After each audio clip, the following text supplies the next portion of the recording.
What up, this is Mad Child, and you're listening to Breaking Records Radio. Yeah. What's up, this is Derek. Jamie Madrock. Man, this your man's Obi Trice. This is Adlib. Yo, what up? This is Specs One. This is Fresh K. Hot Rocks, motherfucking Scrat MC. Breaking Records. Breaking Records Radio out here. This is Breaking Records Radio. Check them out, man. I know you just dropped a new single, Faceplant, and you got Rob on the beat as well, too, right? So are you, because I know that you did the album with Evidence, The Final Hour, right? And The Darkest Hour. The Darkest Hour, my apologies. Yes, okay. The Darkest Hour. And so do you have a new album in the works, or are you just kind of playing the singles game right now? Yeah, just putting out singles. To be honest with you, the last couple years of my life was like literally pretty dark.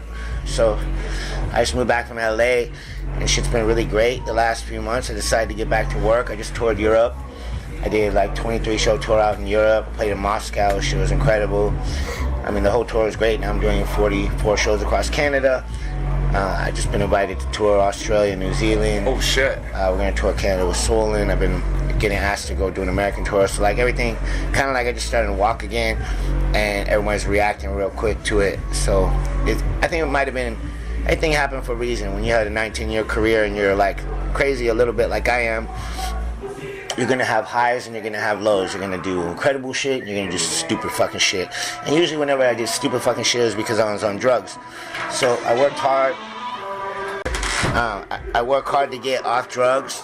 And I drink, I'm not a saint, but I worked hard. I got caught up on Xanax. I didn't go back to like dope or anything. But I got caught up on Xanax. Shit happens. But I fought to get hard to get off it. I moved back, press restart. Now shit's cracking off again real quick. So I feel very thankful. I'm coming back with a different attitude. I see things through different eyes. I kind of coming back to a new world after 4 years. Like everybody's like work hard to like get new positions in the game, and you have to like really appreciate that and respect that.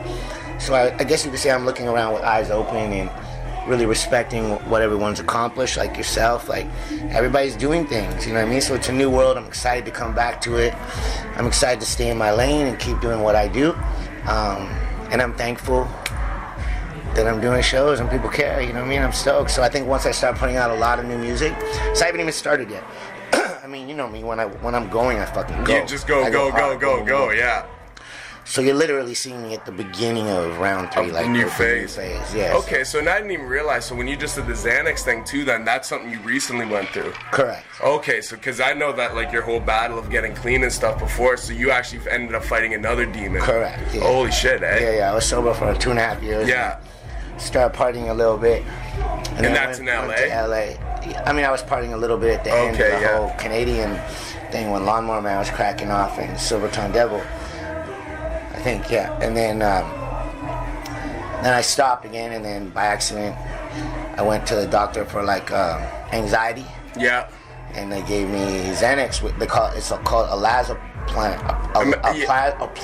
alprazolam, and that's generic Xanax. So I started taking it, and then when I started trying to like cut down on it, oh my gosh, it's a nightmare. I was like, here, I can't believe I just did this. So that became a demon all in itself. Oh my god. Just doing an interview, bro. Sorry, brother. Yeah, I couldn't believe it shit happened again, but I don't want to like talk about it. It's like when you like, I put on my Instagram. It's like, no, you could put it on here. My point is, that's the end of the story. Like, yeah. I put on Instagram, I think it sums it up. Like, when you've been to hell and back as many times as I have, you don't need to talk about it anymore. Like, yeah. Nobody needs to hear about all this shit like, over again. Like, cool, you fucked up, got back up. Let's hear the music. Because at the end of the day, it really is about the music, isn't it? Yeah, it is. Okay. And that's one thing I think is super dope too, because even with the first battle you had, and not to keep bringing it back to it, but that is one thing that like I think myself and a lot of other listeners really relate to is that battle. So sure. I can only imagine what the music will reflect now, you know what I mean? Because it's just, that's one thing I think was always really dope. Like, you know, because the old Swollen stuff, that was really dope. I followed that. But it was when you kind of ventured off as a solo artist after facing those demons you had for so many years, that's when you really, you know what I mean? That ball started rolling. But like, I think you connected with so many people because, you know, it was different than like just the battle rap Mad Child. It was like, sure. you know, and actually it goes to a line I wanted to quote off your album with Evidence as well too, and I don't know now what it references exactly, but a few years of pain's worth a lifetime of glory. And that's an amazing Facts, line. bro. That's Yeah, an facts. amazing line. I really wanted to point that out too in talking to you because I thought that line that really stuck out to me. Thank you. Well, But- yeah, that's basically what just happened. Yeah. And it's awesome. Demons never really leave. You just gotta keep fighting back. Yeah, exactly. And you got to try to keep them under control. Yeah, when you're an addict, the reason that I can make shit pop off when I work hard is because when you're an addict, you get addicted to the positive things and negative things. Yeah. And that's a way with a lot of addicts. Yeah.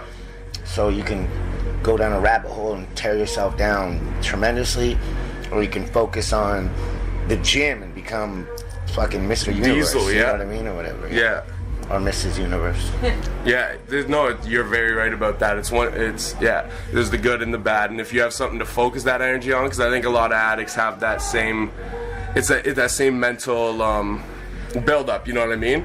And it's about trying to really just use the energy on something opposed to having the free time to let the devil's hands do. Yeah, idle time is you not work. a good look. No. Sitting around doing nothing is horrible. Yeah, it's the worst thing you can do. And actually, you had a line similar to that as well. I think it wasn't even the same song. Yeah. I say that quite a bit in different ways. And that's one thing I really like about Mad Child as a solo artist. Like, I love solo members, but like I said, that's one thing as a solo artist I think that really stands out, and why maybe just the heights you're able to reach when you go solo because of just how personal and real you get with it. Thank you. And I think that's what the people really relate to.